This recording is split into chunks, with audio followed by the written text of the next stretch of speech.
رزق حلال کی جو تلاش ہے اور جو کوشش ہے، یہ اللہ تبارک و تعالیٰ نے نظام زندگی کے اندر ایک خوبصورت نظام رکھا ہے کہ ہم تھوڑا سا آگے بڑھیں گے، کوشش کریں گے، محنت کریں گے اور اللہ تعالیٰ ہمیں رزق حلال عطا فرمائے گا۔ یہ بات یاد رکھیے کہ اپنے بچوں کا پیٹ پالنے کے لیے، اپنے آپ کو سوال سے بچانے کے لیے، اپنے ماں باپ بہن بھائیوں کی کفالت کرنے کے لیے رزق حلال کی تلاش بڑا محبوب عمل ہے۔ ایک صورت میں صرف منع ہے کہ جب آپ صرف اور صرف تکبر کے لیے دولت جمع کر رہے ہیں، صرف دوسروں کے اوپر اپنی بڑائی ثابت کرنے کے لیے دولت جمع کر رہے ہوں، تب یہ منع ہے۔ ورنہ کوشش کر کے، محنت کر کے، جد و جہد کر کے رزق کمانا، رزق حلال کی طلب میں رہنا، یہ بڑا پسندیدہ اور محبوب عمل ہے دین کے اندر۔ ہمارے ہاں یہ ہوا ہے کہ کچھ عرصے سے ہم دیکھتے ہیں کہ محنت سے جی چرانے والے لوگوں کی تعداد بڑھتی جا رہی ہے۔ یہاں تو لوگ کسی کے طفیلی بن کے جینا چاہتے ہیں، کسی کے دستے نگر ہو کے جینا چاہتے ہیں، معاذ اللہ۔ یہاں یہ رویہ ہو گیا ہے کہ محنت کرنی ہے لیکن کوئی شارٹ سا راستہ ملے اور جلدی سے ساری دولت جمع ہو جائے اور ہم فٹافٹ امیر ہو جائیں۔ آپ محنت کریں گے، جد و جہد کریں گے، کوشش کریں گے، یہی نظام بنایا اللہ تعالیٰ نے۔ اسی نظام کو رب رسول نے پسند فرمایا ہے۔ نوجوان نسل یہ یاد رکھے کہ جب وہ حرکت کرے گی، جد و جہد کرے گی، کوشش کرے گی، ہمت کرے گی، اللہ تبارک و تعالیٰ نواز دے گا۔ لیکن اگر کوشش ہی چھوڑ دی جائے، محنت ہی چھوڑ دی جائے، طلب ہی چھوڑ دی جائے، تو پھر اس کا نقصان یہ ہوتا ہے کہ معاشرے کے اندر آہستہ آہستہ لوگ سہارے تلاش کرنے لگتے ہیں، کاہلی اور سستی عروج پہ چلی جاتی ہے۔ پھر ہم نے یہ بھی دیکھا کہ آہستہ آہستہ چندہ جمع کرنے والوں کی تعداد بڑھ جاتی ہے، مختلف ناموں پر، مختلف عنوانوں پر چندے جمع کیے جاتے ہیں۔ بھکاریوں کی لمبی فہرستیں ہیں، گداگر مانگنے والے۔ کسی بھی اشارے پر آپ تھوڑی دیر کے لیے گاڑی کو روکتے ہیں تو پتہ نہیں کتنی کو تعداد ہے جو طلب کرنے والوں کی، اور پھر کئی کئی رنگوں میں، کئی کئی انداز میں لوگ آپ کے سامنے آتے ہیں۔ یاد رکھنا، نبی پاک صلی اللہ تعالیٰ علیہ وسلم نے فرمایا، جس نے بغیر طلب کے اپنا ہاتھ پھیلایا، قیامت کے دن اسے سزا یہ ملے گی کہ جب رب کی بارگاہ میں آئے گا تو اس کے چہرے پہ گوشت نہیں ہوگا۔ بغیر طلب کے اور مسلمان ہو کے رب پہ بھروسہ کرنے والا، رسول پاک صلی اللہ علیہ وسلم کو ماننے والا، اور وہ سست ہو اور وہ کاہلی کی زندگی گزارے، آپ آگے بڑھیں، آپ کوشش کریں کہ مجھے کچھ حاصل کرنا۔ آپ بجائے اس کے کہ سہارا تلاش کریں، آپ سہارا بننے کی کوشش کریں۔ اور نوجوان نسل اپنے ذہن کے اندر یہ بات بٹھائے کہ اللہ تعالیٰ نے جوانی دی ہے، طاقت دی ہے، آپ تو کئیوں کا بوجھ اپنے کندھوں پہ رکھ کے سفر کریں۔ آپ بہت سارے لوگوں کے لیے سہارے کا باعث بنیں۔ آپ ایک ایسا درخت بنیں کہ جس کی چھاؤں میں سینکڑوں لوگ بیٹھ سکیں، درجنوں لوگ نفع حاصل کر سکیں۔ آپ خوبصورت زندگی بنائیں، اپنے آپ کو آگے لے کر کے جانے کی کوشش کریں۔ اور اللہ تو بندے کے گمان کے قریب ہے، جس طرح کا انسان ذہن بناتا ہے رب کریم اتنا ہی اس بندے پہ فضل کرتا ہے۔ اچھی امیدیں وابستہ کریں، خوب محنت کریں، خوب، مطلب یہ کہ سست پڑنا، اٹھتا ہوں، چلتا ہوں، دیکھتا ہوں، کرتا ہوں، کوئی ہو ہی جائے گا، کوئی پہنچ ہی جائے گا، یہ کمزور لوگوں کی علامت، یہ کمزور لوگوں کی۔ حضرت حسن بصری رحمۃ اللہ علیہ ایک مثال دے کے بڑی بات کو خوبصورت کرتے ہیں۔ کہتے ہیں کہ نوجوان مجھے ملا تو کہنے لگا، حضرت جی آج میں نے عجیب نظارہ دیکھا ہے کہ ایک شیر نے شکار کیا ہے ایک بکری کا، تو اس نے کافی سارا خود کھایا اور باقی منہ میں پکڑ کے ایک پہاڑی پہ چڑھا ہے، وہاں ایک نابینا لومڑی بیٹھی تھی، باقی کا اس نے اس کو کھلایا ہے شکار۔ تو میں سوچتا ہوں رب کریم تو بندہ نابینا بھی ہو، گھر میں بھی بیٹھا ہو تو اس کو رزق پہنچا ہی دیتا ہے۔ تو خواجہ حسن بصری رحمۃ اللہ علیہ مسکرا پڑے، کہنے لگے، میاں تم نے لومڑی بننے کا پروگرام بنایا، شیر بننے کا کیوں نہیں بنایا؟ تم نے یہ ذہن بنایا کہ گھر میں نابینا بن کے بھی کوئی بیٹھ جائے تو روٹی پہنچ جاتی ہے، تو یہ ذہن کیوں نہیں بنایا کہ شیر بنتا ہوں، شکار کرتا ہوں، کھاتا بھی ہوں، کھلاتا بھی ہوں۔ جد و جہد کریں، محنت کریں، آگے بڑھیں، ہمت کریں۔ میرے رسول کریم صلی اللہ تعالیٰ علیہ وآلہ وسلم کے صحابی حضرت سیدنا کعب رضی اللہ تعالیٰ عنہ ارشاد فرماتے ہیں کہ ایک شخص نبی پاک صلی اللہ علیہ وسلم کے سامنے سے گزرا، تو صحابہ کرام علیہم رضوان نے اس کی چستی دیکھ کر، بڑا چست نوجوان تھا، بڑا تیز چل رہا تھا، اس کی چستی دیکھ کے صحابہ نے کہا کاش اس کی چستی اللہ کے راستے میں ہوتی، یعنی عبادت میں لگا ہوا ہوتا یا جہاد میں لگا ہوا ہوتا، کاش اس کی چستی اللہ کے راستے میں ہوتی۔ تو نبی پاک صلی اللہ تعالیٰ علیہ وسلم نے فرمایا، اگر یہ اپنے چھوٹے بچوں کی ضروریات پوری کرنے نکلا ہوا تو پھر بھی یہ اللہ کے راستے میں ہی ہے، اور فرمایا اگر یہ شخص اپنے بوڑھے والدین کی خدمت کے لیے نکلا ہوا ہے پھر بھی اللہ ہی کے راستے میں ہے۔ یعنی اگر رزق کما کے بچوں کا پیٹ پالتا ہے پھر بھی رب ہی کا راستہ ہے۔ اور اگر یہ رزق کما کے بوڑھے ماں باپ کی خدمت کرتا ہے تو یہ رستہ بھی اللہ ہی کا رستہ ہے۔ اور نبی پاک صلی اللہ تعالیٰ علیہ وسلم نے فرمایا اگر یہ اپنے آپ کو سوال سے بچانے کے لیے یہ کام کر رہا ہے، یعنی مجھے کسی کے آگے ہاتھ نہ پھیلانا پڑے، تو پھر بھی یہ اللہ ہی کے رستے میں ہے۔ ہاں اگر یہ ریاکاری کے طور پر، فخر کے طور پر یہ کام کر رہا ہے تو پھر یہ شیطان کی راہ میں۔ اگر صرف اس لیے مال جمع کر رہا ہے کہ میں ذرا اب لوگوں کو پتہ چل جائے بڑا مالدار ہوں، میرا بعض لوگوں کے اوپر ذہن ہوتا ہے نا آگے بڑھنے کا، شوق ہوتا ہے بلا وجہ چیزوں کو جمع کرنے کا، فخر بتانے کا، ریاکاری کرنے کا۔ فرمایا اگر ریاکاری کے ارادے سے ہے تو پھر یہ شیطان کے رستے میں ہے، اور اگر یہ بوڑھے ماں باپ کے لیے رزق کما رہا ہے، چھوٹے بچوں کے لیے کما رہا ہے، اپنے آپ کو سوال سے بچانے کے لیے کما رہا ہے، تو پھر یہ اللہ ہی کے رستے میں، پھر یہ جہاد ہی کر رہا ہے، پھر یہ عبادت ہی میں مشغول ہے، یہ اللہ ہی کے رستے میں۔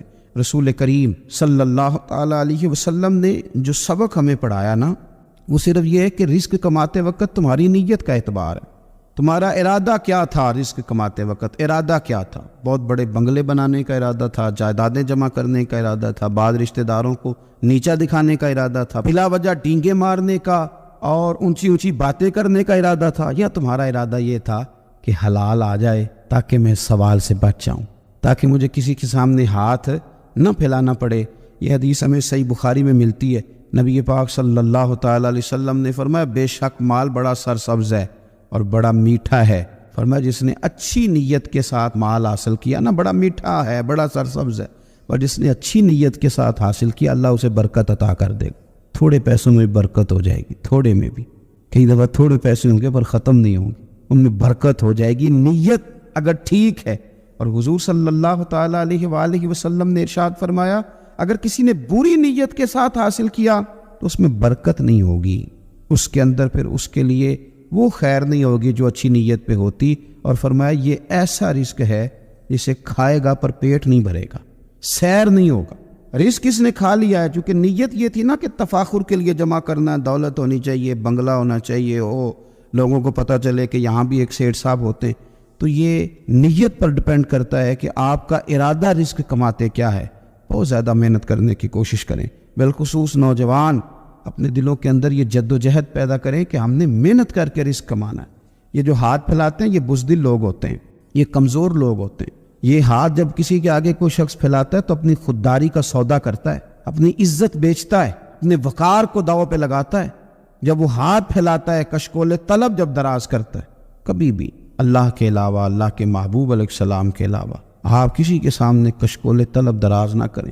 اور میری ساری زندگی یہ رائے رہی ہے کہ اچھا تاجر وہ ہوتا ہی نہیں جو پیسے زیادہ کماتا ہے، اچھا گھر کا سربراہ وہ نہیں ہوتا جو دولت زیادہ جمع کرے، بلکہ اچھا آدمی تو وہ ہوتا ہے جس کے خرچے کم ہوتے ہیں، جو اس کے پاس ہے اس کے اندر اسے مینج کرنا آتا ہے۔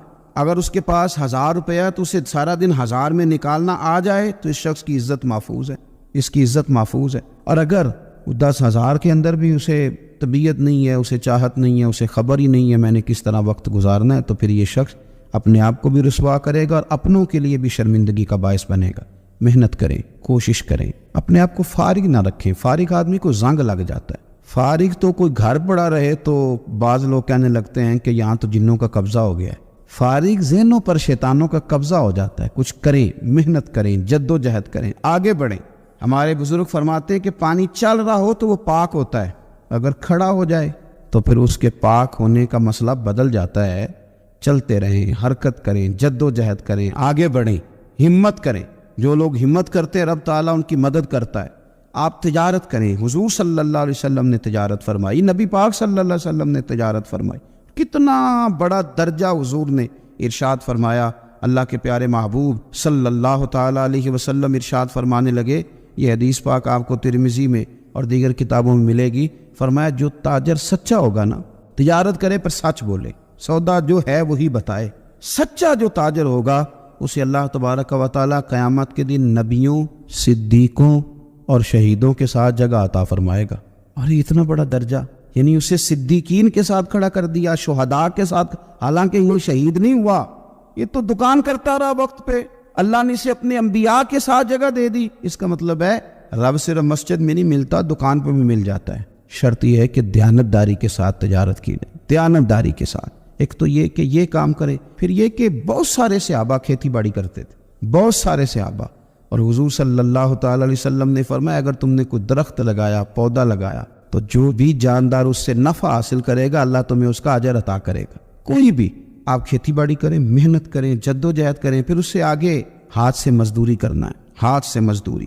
میرے دادا جان کا انتقال، ان کی عمر 90 سال سے زیادہ تھی جب وہ دنیا سے گئے تھے، تو آخری دن غسل کے بعد جب میں نے ان کے ہاتھ کو کھولا تھا تو تب بھی ان کے ہاتھوں پر محنت کے نشان تھے، ابھی بھی ان کے ہاتھوں پہ چھالے تھے۔ وہ جو پکے پڑ گئے تھے نا، وہ ساری زندگی رہے میرے والد صاحب کے ہاتھوں پہ ہمیشہ، کیونکہ دامان توکل کی یہ خوبی ہے کہ اس پر پیوند لگے ہوتے پر دھبے نہیں ہوتے۔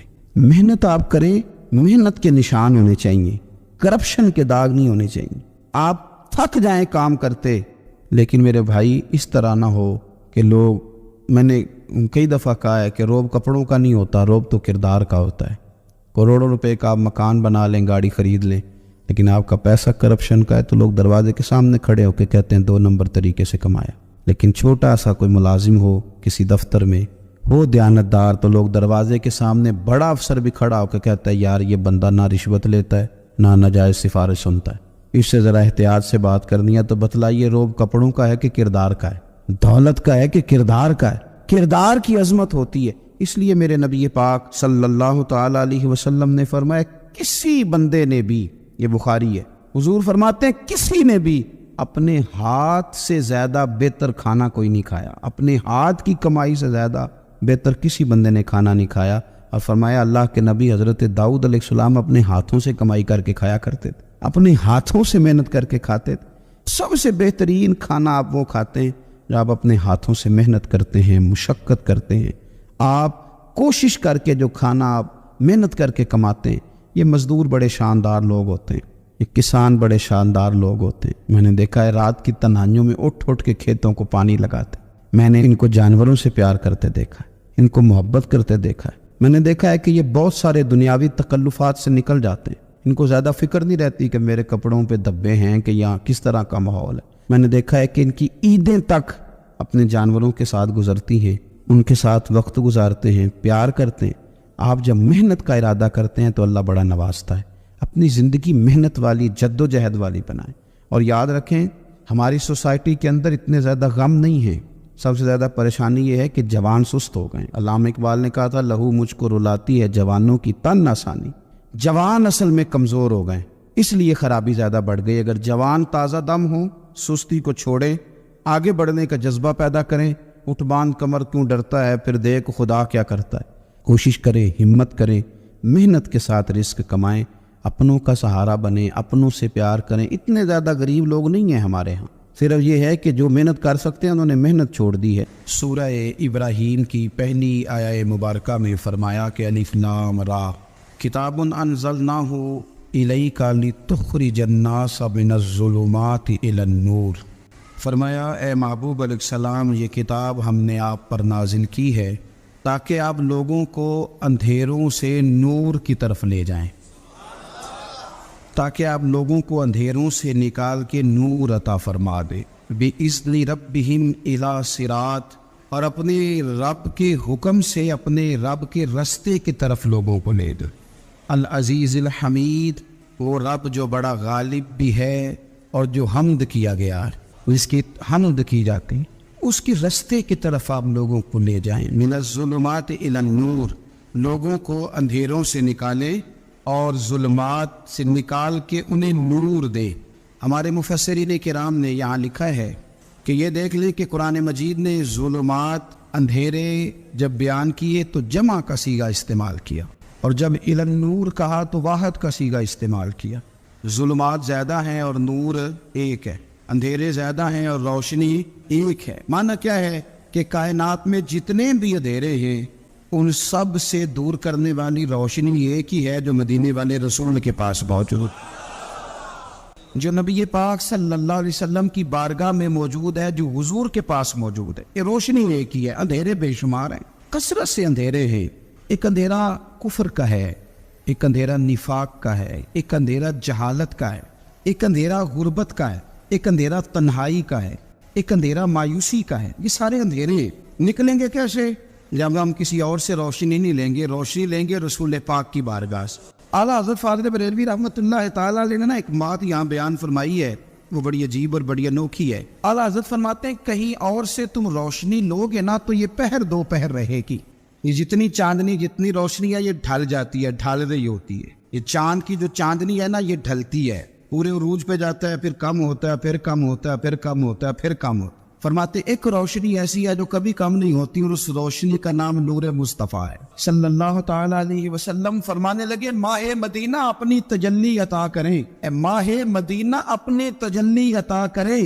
یہ ڈھلتی چاندنی تو پہر دو پہر کی ہے، یہ جو ہمارے پاس چاند کی چاندنی ہے یہ تو ڈھل رہی ہے، پہر دو پہر رہے گی۔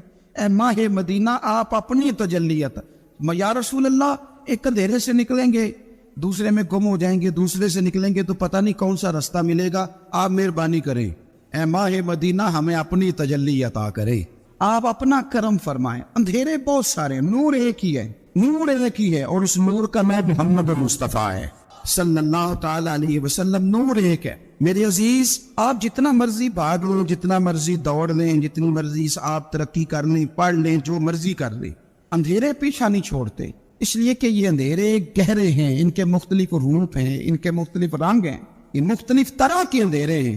یہ آپ کا پیچھا تب چھوڑیں گے جب آپ نور مصطفیٰ سے روشنی حاصل کریں۔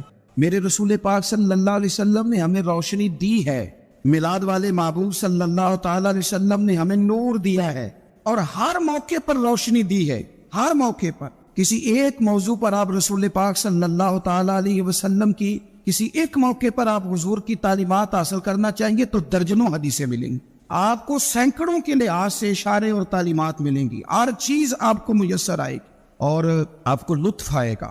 میں کل ایک بزرگ کی بات سن رہا تھا، مجھے بڑا مزہ آیا۔ وہ حدیث پاک بیان کر رہے تھے کہ نبی پاک صلی اللہ علیہ وسلم نے فرمایا کہ میں اور یتیم کو پالنے والا قیامت کے دن اس طرح ہوں گے جس طرح یہ دو انگلیاں جڑی ہوئی۔ تو فرمانے لگے دیکھ لو میرے نبی پاک کے لفظ بھی محفوظ ہے اور میرے نبی کے اشارے بھی کتابوں پہ محفوظ ہیں۔ یعنی حضور نے دو انگلیوں کا اشارہ کیا تھا تو ہر محدث نے وہ نوٹ کیا ہے، حضور کے اشارے تک محفوظ ہیں کتابوں، یعنی باقاعدہ حضور نے، وہ الگ بات ہے نا، وہ معاملہ الگ ہے کہ سورج چڑھا ہوا ہے، روشنی پھیلی ہوئی ہے، لیکن ایک بندے نے اس طرح کیا ہے کہ پچھلے کمرے میں سویا ہے، اب چونکہ اس کا سونے کا ارادہ ہے، اسے اندھیرے سے پیار ہے، اس نے لائٹ بھی بند کر دی ہے، دروازہ بھی بند کر دیا ہے، اور کھڑکی سے تھوڑی سی روشنی آ رہی تھی، اس کے آگے بھی پردہ کر دیا۔ لوگوں کو کہتا ہے روشنی کوئی نہیں، نور ہی کوئی نہیں، اندھیرا بڑا ہے، تو اسے کہیں گے بے وقوف، تو اپنی کھڑکی تو کھولنا پہلے، تو اپنا پردہ ہٹا، تو یہ دیکھ کہ تم نے خود دروازہ وہ تو آفتاب چمک رہا ہے، وداعیا الی اللہ باذنہ وسراجا منیرا، حضور کی نبوت کا آفتاب چمک رہا ہے، کوئی سیکھنے ہی نہیں نکلتا، ٹائم ہی کوئی نہیں، مصروفیت ہی بڑی ہے۔ نکاح کا ٹائم آیا تو ساری چیزیں سیکھ لی، آداب نکاح نہیں سیکھے، قرآن و سنت نکاح کے بارے میں کیا فرماتے ہوئے نہیں سیکھے، سارے لوگ لگے ہوئے ہیں ڈیوٹی کرنے، شادی آ گئی، شادی آ گئی، کپڑے بنا لو، لیکن جو میاں بیوی کے حقوق تھے وہ نہیں سیکھے کسی سے جا کے، تو شادی کے چوتھے دن ہی لڑائی شروع ہو گئی۔ اگر یہ آداب کا، انداز کا پہلے سے پتا ہوتا تو گھر کپڑوں سے سکھی نہیں رہتا، ایک دوسرے کے ساتھ محبت ہو تو گھر سکھی رہتا ہے۔ تو جو اصل چیز تھی وہ سیکھی نہیں۔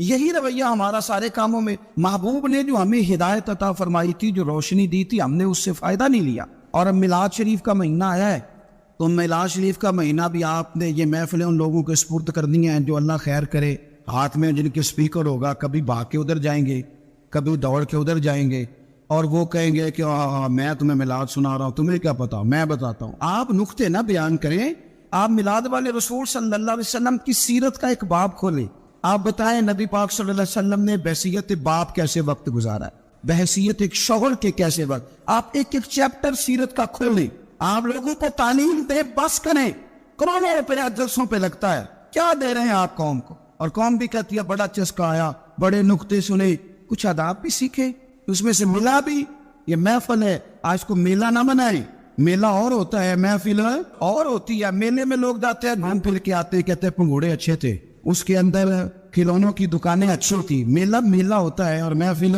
محفل ہوتی ہے، تو محفل کو محفل بنائے، میلہ نہ بنائے، مہربانی فرمائے۔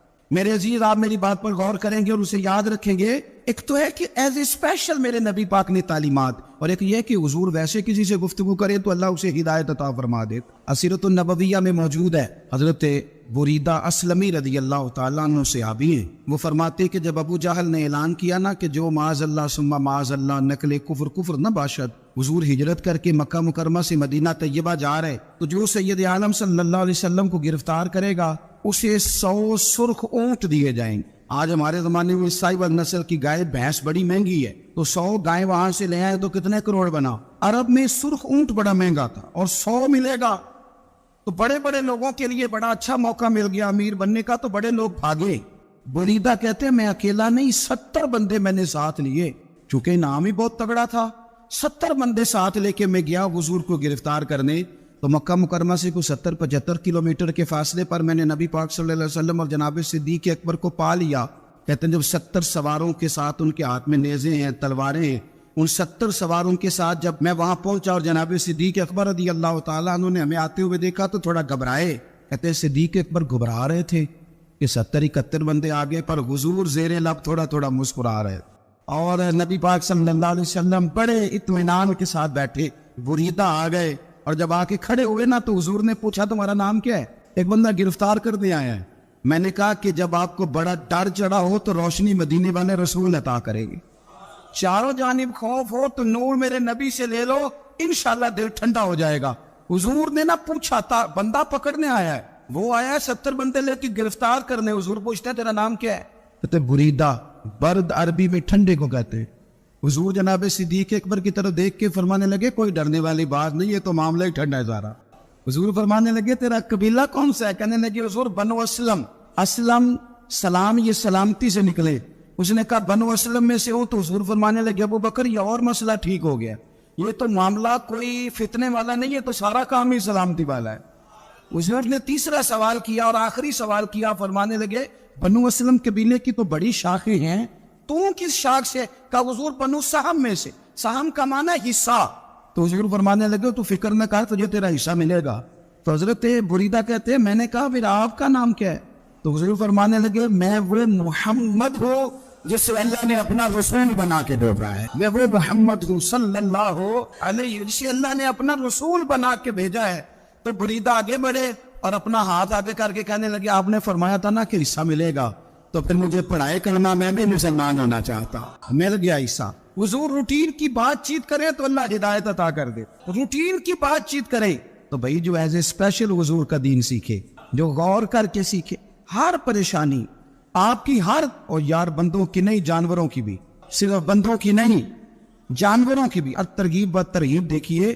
اور اعلیٰ حضرت فاضل بریلوی رحمۃ اللہ علیہ کی الامن والاولاد دیکھیے، نبی پاک صلی اللہ علیہ وسلم کے صحابی حضرت تمیم داری رضی اللہ تعالیٰ عنہ فرماتے ہیں میں حضور کے ساتھ تھا، ایک جگہ کھڑے تھے ہم، بہت سارے صحابہ تھے، ایک اونٹ دوڑا دوڑا آیا، اس نے نہ پہلے حضور کی قدم چومے، پھر کان میں کچھ کہا اونٹ نے، تو حضور فرمانے لگے تو فکر نہ کر، اگر تو سچا ہے تو تیری مدد ہوگی، اور اگر تو جھوٹا ہے تو تجھے تیرے جھوٹ کی سزا ملے۔ یعنی میں کیسے اس بندے کو سمجھاؤں، میں کیسے اسے سمجھاؤں؟ کمیٹی ڈال کے رو کے درد سے ادھار لے کے کوئی مدینے گیا اور ماڑا بندہ، اور اس کی تڑپ ہے کہ میں سونے کو اپنے دکھ سناؤں، تو وہ کھڑا ہوا تو ایک صاحب اسے کہنے لگے یہ معاذ اللہ سنتے نہیں، تو کس کو سنا رہا ہے؟ چپ کر، کنٹرول کر اپنی زبان کو، اگر دین نہیں لاتا تو نبی پاک سے محبت کرنے والوں کے دل نہ توڑ۔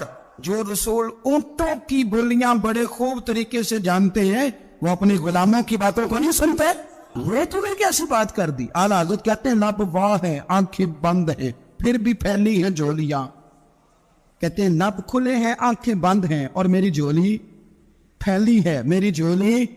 پتہ نہیں آپ کو بھی اتنا ہی مزہ آ رہا ہے جتنا مجھے آ رہا ہے، کہ یہاں ہم سوچتے ہیں۔ کہتے ہیں لب واہ ہیں، آنکھیں بند ہیں، پھیلی ہے جھولیاں۔ یہ بریلوی کے امام شعر بھی لکھتے، ساتھ ساتھ مزہ بھی لیتے۔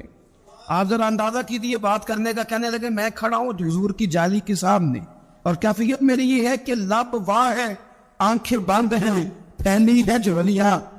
حضور کچھ آیا بھی ہے، اعلیٰ حضرت کچھ ملا بھی ہے۔ اب دیکھیں کسی کے سوال سے پہلے جواب دیتے، کہتے ہیں لب واہ ہے، آنکھیں بند ہیں، پھیلی ہے جھولیاں، اور کتنے مزے کی بھیک تیرے پاک در کی ہے، کتنے خالی بھیک نہیں ملی، مزہ بھی بڑا ہی آیا ہے۔ یعنی وہاں سے لینے کا، بھیک لینے کا مزہ بھی، خود بھیک دے خود ہی کہیں منگتے کا بھلا ہو۔ یہ تو شعر ہے نا، تھوڑا سا بندہ پڑھا لکھا ہو تو سمجھ میں آتے ہیں، تو دیسی بندے بھی بڑی باتیں، میں نے آپ کو پہلے بھی بتایا تھا، اور وہ بات مجھے بڑا مزہ دیتی ہے. میں پہلی دفعہ حاضر ہوا تو ایک بابا جی کو نا وہ جن کی وہاں ڈیوٹی ہوتی ہے نا پولیس والے، وہ دھکے دے رہے، یلا آجی نکل، وہ تو دھکے دے رہے. تو بابا میرے آگے آگے، بابا اسے کیا کہتا تیری خیر ہوئے پہرے دارا روزی دی جالی چوم لین دے. ایک دفعہ نہیں 2-4 دفعہ بابا جی نے کہا. تو کئی دفعہ ہم کسی کو مسئلہ تو بتاتے ہیں، لیکن وہ بندہ تو ذوق میں ہوتا ہے نا، اور وہ جو مسئلہ بتاتا ہے وہ نرالا ہوتا ہے. وہ باہر نکل کے نا، تو میں نے بابا جی سے کہا، میں کہا تسی 10 ساری شعر پڑھے ہے پنجابی دا، ان کو تو تہاڈی سمجھ لگدی سی، وہ تے عربی ہے. تو بابا جی میرے تھپکی دے کے نا یاد کندے پہ کہندے پتر مینوں بھی پتہ ہے، مینوں بھی پتہ ہے، انہوں نہیں سمجھ لگدی، میں تے اپنا رانجھا پہ راضی کردا سی. نبی حضرت الیاس علیہ السلام اور حضرت خضر علیہ السلام یہ دونوں ہر سال حج میں بھی جاتے، ہر سال حج میں بھی جاتے ہیں، کیونکہ ایک روایت ملتی ہے کہ محبوب کریم علیہ السلام حج پہ گئے تو فرمایا میں الیاس اور خضر کو پہاڑوں سے اترتے ہوئے دیکھ رہا ہوں. تو جن کو اللہ نے کھلی آنکھیں دی ہوتی ہیں پھر انہیں زیارت بھی ہوتی ہے، انہیں یہ نظر بھی آتے ہیں. حضرت خضر علیہ السلام کو اللہ نے علم لدنی عطا فرمایا. یہ علم لدنی اللہ جس کو اپنے پاس سے عطا کر دے اس کو علم لدنی کہتے ہیں. حضرت موسیٰ علیہ السلام ایک دن تقریر کرتے ہوئے کسی نے پوچھا کہ آپ سب سے بڑے عالم ہیں، فرمایا الحمدللہ. اللہ کریم نے فرمایا نہیں ہے موسیٰ کلیم، آپ سے بڑے بڑے بھی ہیں، بڑے بڑے لوگ ہیں. ہمارے یہاں مسئلہ ہے پا نہ پڑی اور لوگ مناظرہ کرنے آتے ہیں. کئی دفعہ لوگ نا مسئلہ بتاتے ہیں تو میں کہتا ہوں جناب آپ نے بتا دیا کہ اب آپ نے حکم کرنا ہے، اب آپ نے حکم کرنا ہے. کبھی کبھی کچھ لوگ ایسی باتیں کرتے وہ جی آپ ایک بندے کا نام لیتے ہیں ذکر کرتے ہیں، تو میں نے کہا چلو ہم نے بھی کہیں کچھ پڑھا ہی ہوگا نا تبھی تو ذکر کرتے ہیں. لیکن جو آتے ہیں نا لوگ، وہ مشورہ تو ہمارے دور پہ ہے، جس نے جو لائن پڑھ لی ہے وہ اس میں پکا ہو گیا، سارا نہیں نہ پڑھا، سارا پڑھے پھر بات سمجھ میں آتی ہے. حضرت موسیٰ کلیم اللہ کے نبی ہیں اور کیا بات ہے ان کی، اور یہ بھی اللہ کا فضل ہوا حضرت موسیٰ نے یہ بات کی تبھی تو ہمیں اتنی شاندار حکمتوں کے پھول ملے. یہ بھی حضرت موسیٰ کا ہی کمال ہے. تو حضرت موسیٰ نے کہا کہ اے اللہ وہ جو مجھ سے بڑا ہے عالم ہے وہ کہاں ملے گا جس سے میں حکمت کی بات سیکھوں. تو فرمایا جہاں مجمع البحرین ہے نا، 2 دریا ملتے ہیں، وہاں وہ ملے گا. حضرت موسیٰ کلیم سے اللہ نے فرمایا کہ جاؤ جہاں 2 دریا ملیں گے نا وہاں تمہیں وہ شخص ملے گا. تو یا اللہ میں کس طرح؟ فرمایا زادرہ ساتھ لے جاؤ، کھانے پینے کا سامان. حضرت موسیٰ کلیم لے گئے، مچھلی بھی لے گئے. فرمایا یہ مچھلی جہاں تمہارے برتن سے نکل کے دریا میں داخل ہو وہاں دریا میں شگاف پڑ جائے، وہاں وہ تمہیں شخص ملے گا. حضرت موسیٰ نے اپنے خادم حضرت یوشع بن نون علیہ السلام کو بھی ساتھ لیا. یہ بعد میں حضرت موسیٰ علیہ السلام کے جانشین ہوئے. یہ دونوں سفر پہ نکل گئے، ایک جگہ پہ پہنچے جہاں پہاڑ تھا، ساتھ دریا بھی تھا، اس کے نیچے آرام کرنے لگے. حضرت موسیٰ کلیم سو گئے تو یوشع بن نون علیہ السلام موجود تھے. مچھلی جھٹ سے نکلی، دریا میں داخل ہو گئی، وہاں راستہ بھی بن گیا. اب اٹھے حضرت موسیٰ کلیم، جب اٹھے تو فرمایا چلو چلے. تھوڑا آگے جا کے فرمایا بھوک لگ رہی ہے، کھانا تو نکالو. انہیں یاد آیا، کہنے لگے حضور مچھلی تو دریا میں چلی گئی تھی. فرمایا تو نے بتایا نہیں، وہی تو ہماری منزل تھی جہاں مچھلی دریا میں گئی. پھر وہاں سے واپس آئے قدموں کے نشانوں پہ، وہاں پہنچے جہاں مچھلی گئی تھی. تو وہاں ایک شخص لیٹا ہوا تھا چادر لے کے. آپ نے سلام لی تو انہوں نے کہا وعلیکم السلام یا موسیٰ کلیم اللہ. تو آپ نے فرمایا آپ کون ہے؟ فرمایا میں وہی ہوں جس کو آپ تلاش کر رہے ہیں. تو فرمایا آپ نے مجھے کیسے پہچانا؟ فرمایا جس رب نے تمہیں بھیجا ہے نا اس نے ہی مجھے بتایا ہے کہ موسیٰ آ رہے ہیں، موسیٰ آ رہے ہیں. اب حضرت خضر نے جو کچھ فرمایا وہ بڑا شاندار ہے. فرمایا موسیٰ کچھ باتیں ایسی ہیں جن کا آپ کو علم ہے اور مجھے نہیں، اور کچھ ایسی ہیں جن کا مجھے علم ہے اور آپ. اللہ اکبر، یہ کبھی ہماری سمجھ میں بات آ جائے، یہ کبھی سمجھ میں آ جائے. کچھ باتیں ایسی ہیں جس کا مجھے علم ہے اور یہ بڑے بڑے سیانے بندے نہیں مانتے. بڑے بڑے میں عالم ہوں جی، تو آپ عالم ہیں میاں ایک شعبے کے، لیکن بہت سارے دنیا میں شعبے ہیں نا. دین کے عالم کا درجہ سب سے بڑا ہے، لیکن قانونی مشاورت کرنی ہے تو آپ وکیل سے کریں گے. گاڑی کے بارے میں پوچھنا ہے تو کسی مکینک سے پوچھیں، لیکن آپ بن کے نہ بیٹھ جائیں. فرمایا جس کا آپ کو علم ہے مجھے نہیں، اور جس کا مجھے علم ہے ویسے آپ کو نہیں. تو کہا میں پھر آپ کے ساتھ رہنا چاہتا ہوں اور میں وہ سیکھنا چاہتا ہوں جو آپ بتا رہے ہیں. حضرت خضر فرمانے لگے صبر کر لیں گے میرے ساتھ، یہ سب سے مشکل کام ہے.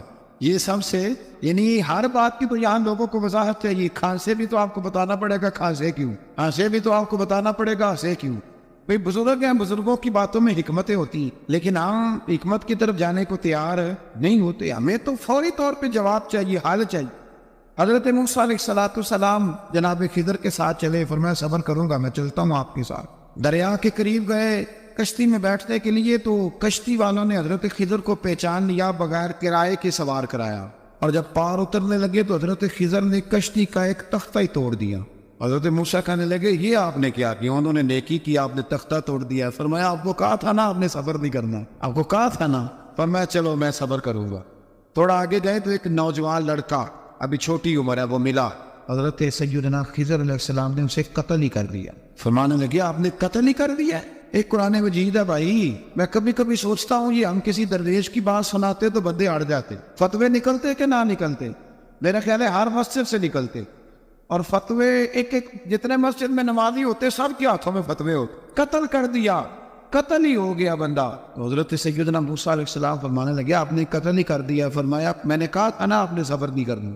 آپ فرمانے لگے چلو اگر اب میں بولا نا تو بے شک آپ مجھے علیحدہ کر دیجیے۔ حضرت موسیٰ کلیم اب بولا تو علیحدہ کر دیا۔ ایک بستی میں داخل ہوئے، بستی کے لوگوں سے پانی مانگا تو انہوں نے پانی بھی نہ دیا، آرام کرنے کو جگہ بھی نہ دی، پر وہاں ایک دیوار گر رہی تھی۔ حضرت خضر علیہ السلام نے سیدھی کرنی شروع کر دی، ساری دیوار بنائی۔ تو حضرت موسیٰ کہنے لگے کن لوگوں کی خدمت کر رہے ہو جنہوں نے پانی بھی نہیں دیا، جنہوں نے پانی تک نہیں پوچھا؟ فرمانے لگے بس بھیا آپ نے وعدہ کیا تھا کہ آپ بولیں گے تو بے شک علیحدہ کر دیں، آپ بولیں اب آپ کا اور میرا ساتھ علیحدہ نہیں چل سکتا، آپ بولیں۔ جو بول پڑے نا غلامی کرے تو رستے لمبے چلتے ہیں، اور جو بولے نا جس کو وضاحت چاہیے ہو وہ غلام نہیں ہوتا، اس کے ساتھ پھر باتیں لمبی۔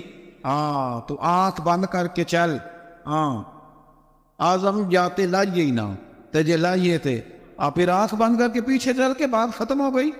حضرت خضر علیہ السلام نے جب کہا نا کہ اب آپ کا وعدہ ختم ہو گیا، فرمایا اب میں آپ کو جانے سے پہلے حکمت بتاتا ہوں، یہ وہ علم ہے جو اللہ نے مجھے اپنے پاس سے عطا فرمایا ہے، یہ وہ ہے جو علم لدنی ہے۔